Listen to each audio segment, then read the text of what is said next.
Hello friends, welcome to Janvitha Creations. Friends, ಇವತ್ತಿನ design ಹಾಕೋದಕ್ಕೆ needle ಬಂದು 10 ತೊಗೊಂಡಿದ್ದೀನಿ. 11 ಆದರೂ ನಡೆಯುತ್ತೆ. 6 ಎಳೆ ದಾರನ ತೆಗೆದು ನಾಟ್ ಹಾಕ್ಕೊಂಡಿದ್ದೀನಿ. ಫ್ರೆಂಡ್ಸ್, ಇದೊಂದು ನ್ಯೂ ಡಿಸೈನ್ ಅಂತಲೇ ಅನ್ಬೋದು. ತುಂಬ ಈಸಿಯಾಗಿ ಯಾವುದೇ ಕುಚ್ಚನ್ನು ಹಾಕ್ತಾನೆ ಹಾಗೆಯೇ ಬ್ರೈಡಲ್ ಲುಕ್ ಬರೋ ಹಾಗೆ ನಾವು ಕ್ರೋಶಾ ವರ್ಕ್ ಮಾಡ್ಕೊಳ್ಬೋದು. ನಾನು ಈ ಡಿಸೈನ ರೈಟ್ ಸೈಡಿಂದ ಹಾಕ್ತಾಯಿನಿ, ಅಂದರೆ ಸೀದಾ ಸೈಡಿಂದನೇ ಹಾಕ್ತಾಯಿನಿ. ನೀವೇನಾದರೂ ಫಸ್ಟ್ ಟೈಮ್ ನೋಡ್ತಿದ್ರೆ ಪ್ಲೀಸ್ ಸಬ್ಸ್ಕ್ರೈಬ್ ಮಾಡಿ. ಫೇಸ್ಬುಕ್ಕಲ್ಲಿ ವಾಚ್ ಮಾಡ್ತಿದ್ರೆ ಫೇಸ್ಬುಕ್ ಪೇಜನ್ನು ಫಾಲೋ ಮಾಡಿ. ನಾನಿಲ್ಲಿ 2 ಟೈಮ್ಸ್ ಲಾಕ್ ಮಾಡಿಕೊಂಡೆ. 2 ಟೈಮ್ಸ್ ಲಾಕ್ ಆದಮೇಲೆ ಇವಾಗ ಚೈನ್ಗಳನ್ನ ಹಾಕ್ಕೊಳ್ತಾ ಇದ್ದೀನಿ. ಒಂದು ಚೈನ್ನ ಹಾಕ್ಕೊಂಡು ಅದ್ರ ಪಕ್ಕದಲ್ಲೇ ಸಿಂಗಲ್ ಕ್ರೋಶನ ಮಾಡ್ತಾಯಿದ್ದೀನಿ. ಫ್ರೆಂಡ್ಸ್, ಇಲ್ಲಿ ಲಾಕ್ ಅಂದರೂ ಕೂಡ ಒಂದೇ, ಸಿಂಗಲ್ ಕ್ರೋಶ ಅಂದರೂ ಕೂಡ ಒಂದೇ.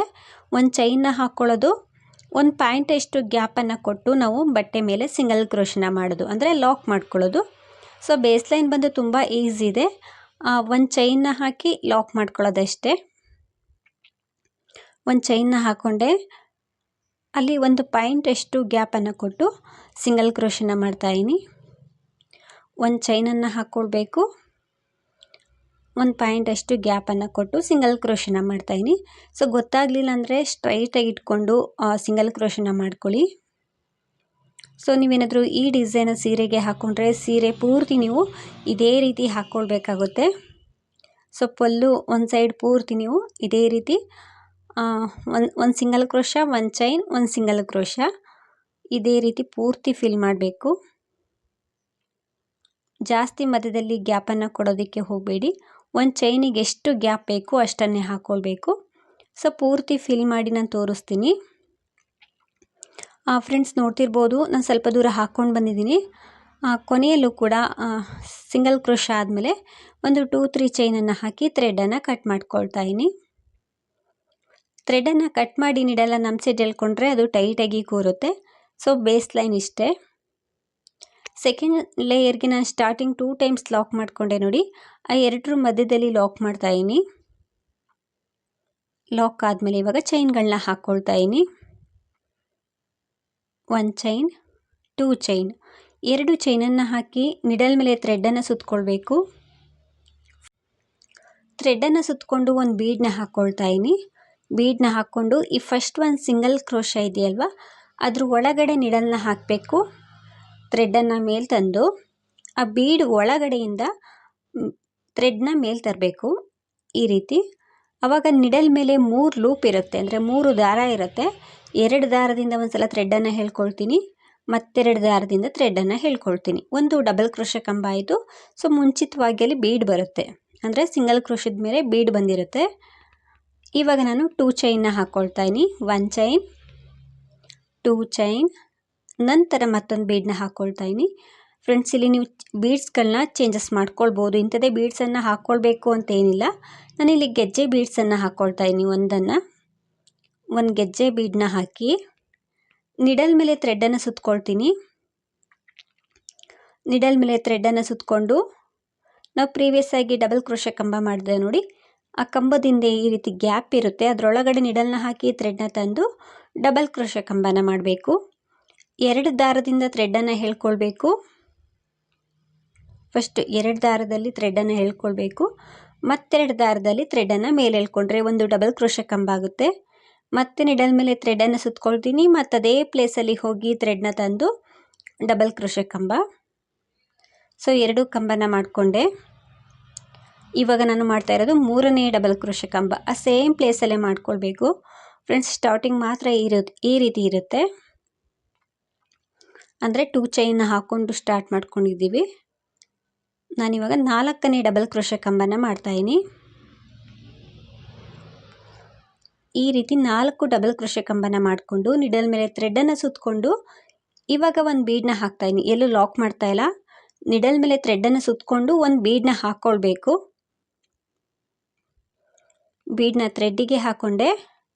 ಇಲ್ಲಿ ನಾವು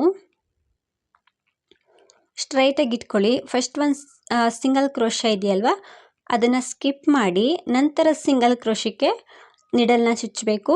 ಒಂದನ್ನು ಬಿಟ್ಟು ನಂತರ ಇನ್ನೊಂದಕ್ಕೆ ನಿಡಲ್ನ ಚುಚ್ಚಿ ಥ್ರೆಡ್ನ ಮೇಲೆ ತಂದು ಅದೇ ಥ್ರೆಡನ್ನು ಬೀಡು ಒಳಗಡೆಯಿಂದನೂ ಈ ರೀತಿ ಮೇಲೆ ತಂದು 2 ದಾರದಿಂದ ಒಂದು ಸಲ ಥ್ರೆಡನ್ನು ಹೇಳ್ಕೊಳ್ಬೇಕು, ಮತ್ತೆರಡು ದಾರದಿಂದ ಥ್ರೆಡನ್ನು ಹೇಳ್ಕೊಂಡ್ರೆ ಅಲ್ಲಿ ಒಂದು ಡಬಲ್ ಕ್ರೋಶ ಕಂಬ ಆಗುತ್ತೆ.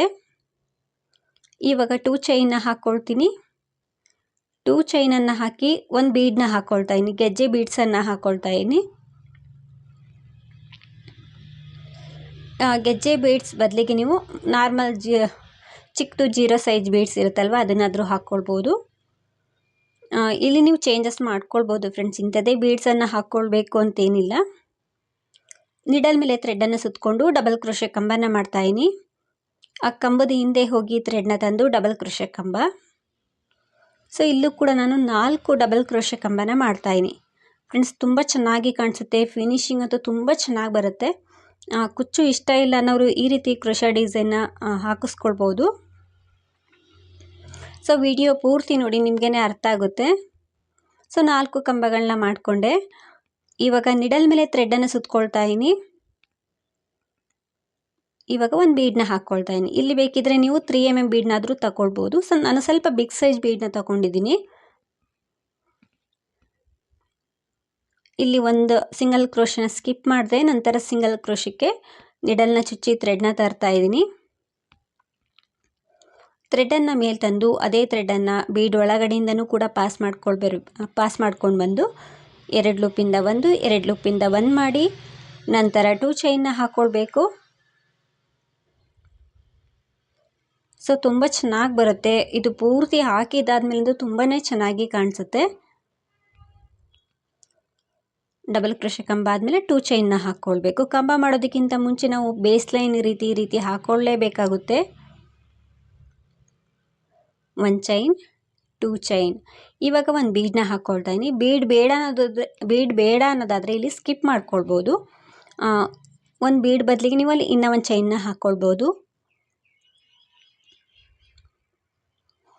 ಬೀಡನ್ನ ಥ್ರೆಡ್ಡಿಗೆ ಹಾಕಿ ನಿಡಲ್ ಮೇಲೆ ಥ್ರೆಡನ್ನು ಸುತ್ತಕೊಳ್ಬೇಕು.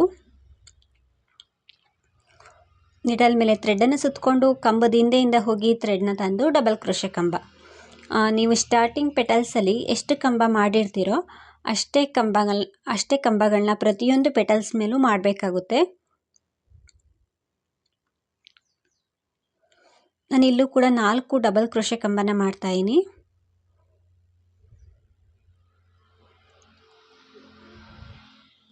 ನಿಡಲ್ ಮೇಲೆ ಥ್ರೆಡನ್ನು ಸುತ್ತಕೊಳ್ಬೇಕು. ಆ ಬೀಡ್ ಹಿಂದೆ ಪ್ಲೇಸ್ ಇರುತ್ತೆ ಫ್ರೆಂಡ್ಸಲ್ಲಿ, ಅಲ್ಲಿ ಹೋಗಿ ಥ್ರೆಡ್ನ ತಂದು ಡಬಲ್ ಕ್ರೋಶೆ ಕಂಬ. 4 ಕಂಬ ಆಯಿತು. ಸೊ ಮತ್ತೆ ನಿಡಲ್ ಮೇಲೆ ಥ್ರೆಡನ್ನು ಸುತ್ತಕೊಂಡು ಬೀಡನ್ನ ಹಾಕ್ಕೊಳ್ತೀನಿ. ಬೀಡನ್ನ ಹಾಕ್ಕೊಂಡು ನಾವು ಒಂದು ಸಿಂಗಲ್ ಕ್ರೋಶವನ್ನು ಸ್ಕಿಪ್ ಮಾಡಿ ನಂತರ ಸಿಂಗಲ್ ಕ್ರೋಶಕ್ಕೆ ಲಾಕ್ ಮಾಡ್ಬೋದು, ಅಂದರೆ ಕಂಬನ ಮಾಡ್ಕೊಳ್ಬೋದು ಫ್ರೆಂಡ್ಸ್. ನಾನು ಬೇಸ್ ಲೈನಲ್ಲಿ ಸಿಂಗಲ್ ಕ್ರೋಶನ್ನು ಹಾಕ್ಕೊಂಡ್ನಲ್ವ, ಸೊ ಅದು ಹಾಕ್ತೇನೆ ಈ ರೀತಿ ಡಿಸೈನ್ನ ಹಾಕ್ಕೊಳ್ಬೋದು. ಸೊ ಬಿಗಿನರ್ಸ್ ಆಗಿದ್ದರೆ ನೀವು ಈ ರೀತಿ ಹಾಕ್ಕೊಂಡು ನಂತರ ಸೆಕೆಂಡ್ ಸ್ಟೆಪ್ನ ಮಾಡ್ಕೊಳ್ಳಿ. ಆವಾಗ ಗೊತ್ತಾಗ್ಬಿಡುತ್ತೆ ಅಲ್ಲಿ ಅದು ನೀಟಾಗಿ ಎಲ್ಲಿಗೆ ಲಾಕ್ ಮಾಡೋದು ಅಂತಂದರೆ ಒಂದು ಸಿಂಗಲ್ ಕ್ರೋಶನ ಸ್ಕಿಪ್ ಮಾಡ್ಬೋದು ಅಂತ ಅಷ್ಟೇ.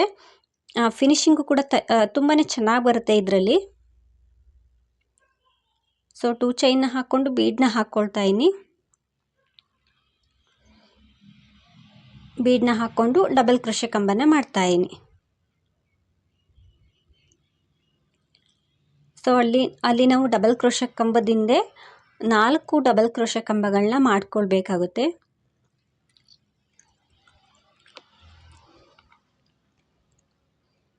ನೀಟಾಗಿ ಕಂಬಗಳನ್ನ ಮಾಡ್ಕೊಳ್ಳಿ.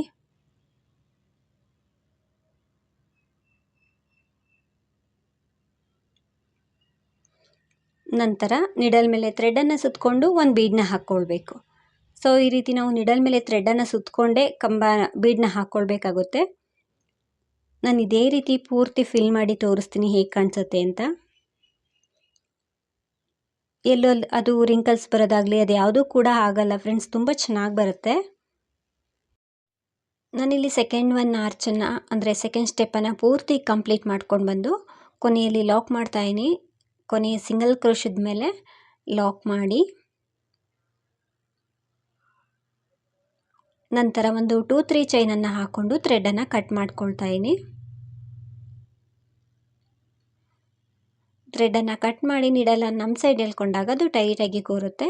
ಸೊ ಎಕ್ಸ್ಟ್ರಾ ಥ್ರೆಡಲ್ಲನ್ನು ಸ್ವಲ್ಪ ಗಮ್ ಹಾಕಿ ಹಿಂದೆ ಅಂಟಿಸ್ಕೊಳ್ಳಿ ಫ್ರೆಂಡ್ಸ್. ಡಿಸೈನ್ ಬಂದು ತುಂಬ ಚೆನ್ನಾಗಿ ಬರುತ್ತೆ, ತುಂಬ ಈಸಿನೂ ಕೂಡ ಇದೆ.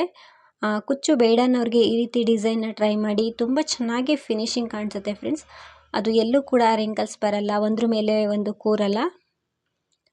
ಈ ರೀತಿ ಡಿಸೈನ್ ಬಂದಿದೆ, ತುಂಬ ಚೆನ್ನಾಗಿ ಬರುತ್ತೆ. ನೀಟಾಗಿ ಫಿನಿಶಿಂಗ್ ಕಾಣಿಸ್ತಿದೆ, ನೋಡ್ತಿರ್ಬೋದು. ಇಲ್ಲಿ ನೀವು ಇಂಥದ್ದೇ ಬೀಡ್ಸನ್ನು ಹಾಕ್ಕೊಳ್ಬೇಕು ಅಂತೇನಿಲ್ಲ, ಚೇಂಜಸ್ ಮಾಡ್ಕೊಳ್ಬೋದು. ಈ ಗೆಜ್ಜೆ ಬೀಡ್ಸ್ ಈ ರೀತಿ ರೊಟೇಟ್ ಆಗ್ತಾ ಇರುತ್ತೆ, ಅಂದರೆ ಅಕ್ಕಪಕ್ಕ ರೊಟೇಟ್ ಆಗ್ತಾ ಇರುತ್ತೆ. ತುಂಬ ಚೆನ್ನಾಗಿ ಕಾಣಿಸುತ್ತೆ.